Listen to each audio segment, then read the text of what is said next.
L'état de la corruption au Burkina Faso en 2015 fait l'objet de vulgarisation dans les régions. La douane, la police et les marchés publics tiennent toujours la tête des services publics les plus corrompus, nous apprendons dans le rapport. Le phénomène, lui, connaît un recul, mais de nouveaux services font leur apparition dans le classement. Le Renlac était à Dédougou pour explication. Les détails à suivre. Et puis, Michel Kafando prête son nom à un institut de formation. Désormais, l'annexe de l'Institut supérieur de technologie s'appellera Campus Michel Kafando. Les responsables de l'établissement veulent que l'expérience et le parcours de l'ancien chef de l'État sous la transition servent de source d'inspiration pour leurs étudiants. Mesdames, Messieurs, bonsoir, bienvenue et merci de suivre le 19h de la télévision du Burkina. Le rapport 2015 sur l'état de la corruption, au Burkina a été présenté aux populations de la boucle du Mouhoun. Ce rapport produit par le Réseau national de lutte anti-corruption fait l'état du phénomène dans les différents services publics. Bien qu'ayant connu une régression en 2015, il est à noter que la corruption gagne de nouveaux services. Assami Kouaboré et Aïcha Dianda à Dédougou. La corruption a régressé en 2015 au Burkina Faso, selon le rapport de 2015 du Réseau national de lutte anticorruption RENLAC. Les représentants de cette ONG sont venus présenter ces rapports aux participants de Dédougou et animer une conférence sur l'état de la corruption dans notre pays. Les enquêtés pensent que la corruption a régressé en 2015. Mais nous disons que cette situation, c'est une situation conjoncturelle. Au niveau des services de l'administration publique, c'est les trios des marchés publics, la douane et la police municipale qui viennent en tête du classement. Un élément nouveau cette année, c'est l'apparition de la CNSS et de la Carrefour pour la première fois dans les rapports du RENLAC. Les participants ont profité de la circonstance pour exposer leurs préoccupations et poser des questions pour mieux comprendre les méthodes de travail du RENLAC.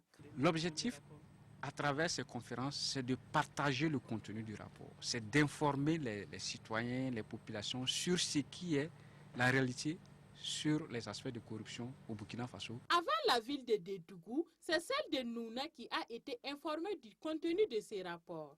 Et les exposants du jour ont invité les participants de la boucle du Mouhoun à dénoncer tout cas de corruption dans leur localité. Aïcha Dianda à Dédougou, un acte de solidarité pour soulager les usagers du centre hospitalier régional de Dori, du matériel médical essentiellement d'une valeur de près de 9 millions de francs CFA. Le geste est de la mutuelle des travailleurs d'Ayamgold de Essakan SA qui entend ainsi participer à l'amélioration du plateau technique de l'hôpital. Alexis Ouedraogo, Mariam Ouattara. Un électrocardiogramme monocanal, un distilleur d'eau, des matelas. Voilà entre autres le geste qu'a posé la mutuelle des travailleurs d'Ayamgold et Sakan SA en faveur du centre hospitalier régional de Dori. D'une valeur globale d'environ 9 millions de francs CFA, ce don de matériel entre en droite ligne de la responsabilité sociale de la mine de Sakan. La générosité fait partie de nos valeurs enseignées au niveau de notre compagnie à Essakan. Et c'est dans cet élan que nous avons voulu accompagner effectivement les actions que la société mène dans le cadre social. Selon le directeur général du CHR, ce matériel va contribuer à renforcer les capacités du centre hospitalier et permettra la prise en charge efficiente des patients. Ce don viendra soulager et contribuer à la prise en charge adéquate de nos patients.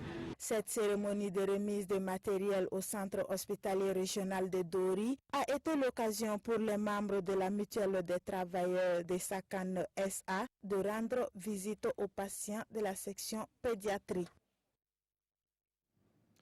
Et on reste dans la région du Sahel pour prendre des nouvelles de la campagne agricole. Malgré la rudesse de l'environnement, on y produit aussi du riz et le bassin risicole de Liki dans la commune de Arbinda est l'un des plus importants sites de production de la région. Les autorités régionales s'y sont rendues pour s'imprégner des conditions de travail des producteurs. Bourema Kane, Seydou Zan. Du riz en pleine maturité ici à Likigaël dans la commune de Arbinda. 279 personnes dont 163 femmes exploitent ce bas-fond d'une superficie de 38 hectares aménagée par le projet riz pluvial. La variété cultivée est la FKR 19 et le rendement attendu est de 3 tonnes à l'hectare. Une visite commentée qui a séduit plus d'un. Sur une production à l'hectare de 6 à 7 tonnes qui était prévue, ils ont préféré dire qu'ils sont sûrs d'avoir 3 tonnes. Mais quand vous regardez l'aspect du champ, sans être technicien, je pense qu'on peut monter à 4 tonnes, sinon même 4 tonnes 500. Les producteurs ont suivi en tout cas les conseils des agents sur le terrain.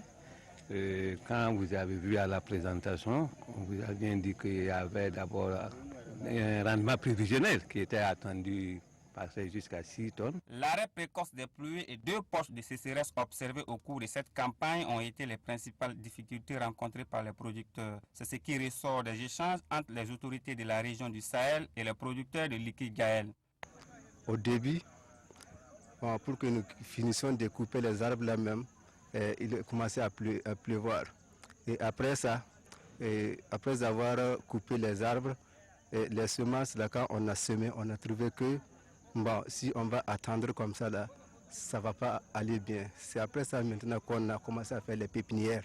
Malgré ces difficultés, les producteurs sont convaincus de la culture du riz. Ils souhaitent même l'extension du bas-fond qui a une superficie aménageable de 60 hectares.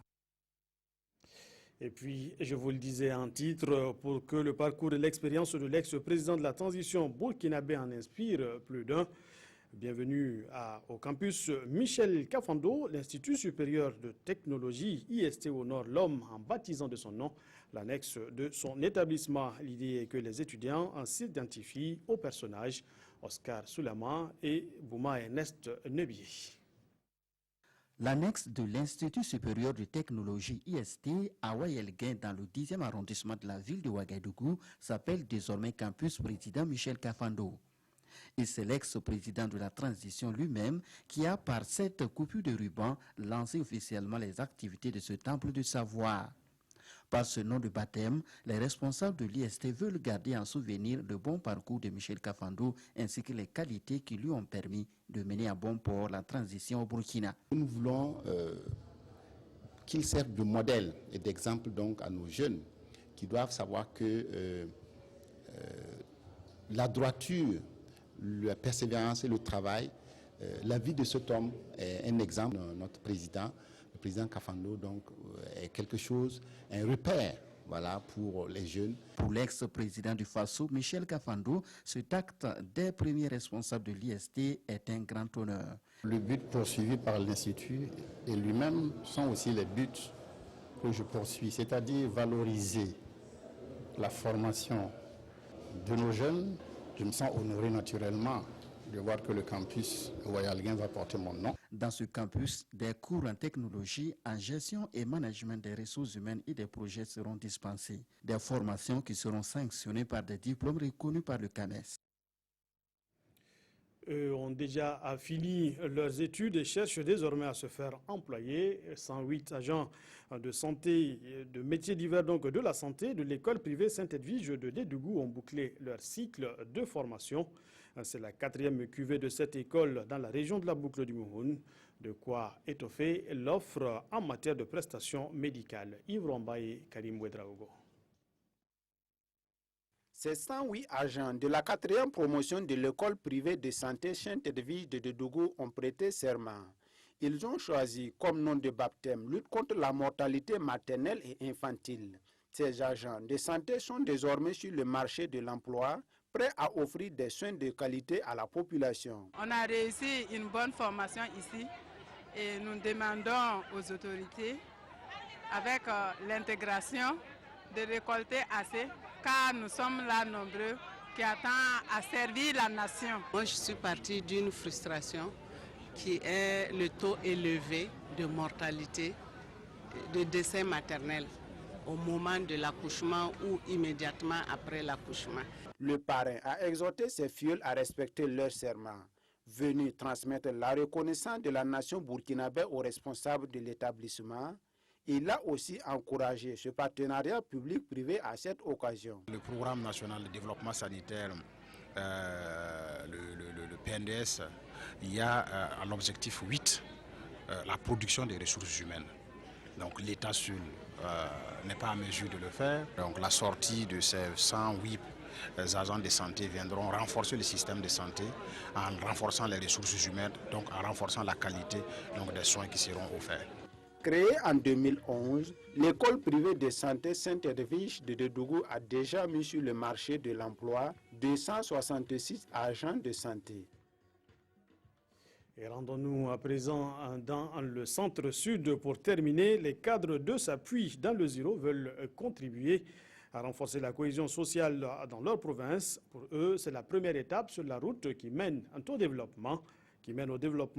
Aussi, pense-t-il à la création d'un cadre fédérateur qui puisse leur permettre de discuter et de proposer des solutions pour le développement de la localité. Jean Zongo et Nathalie Sawadogo Nabaloum.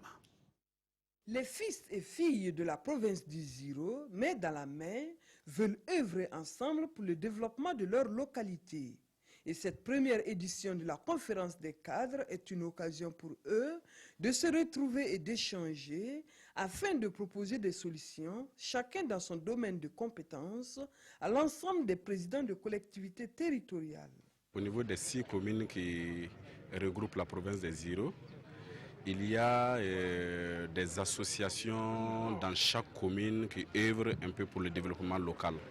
Mais il n'y a pas un cadre qui fédère vraiment toutes ces structures-là à l'échelle provinciale.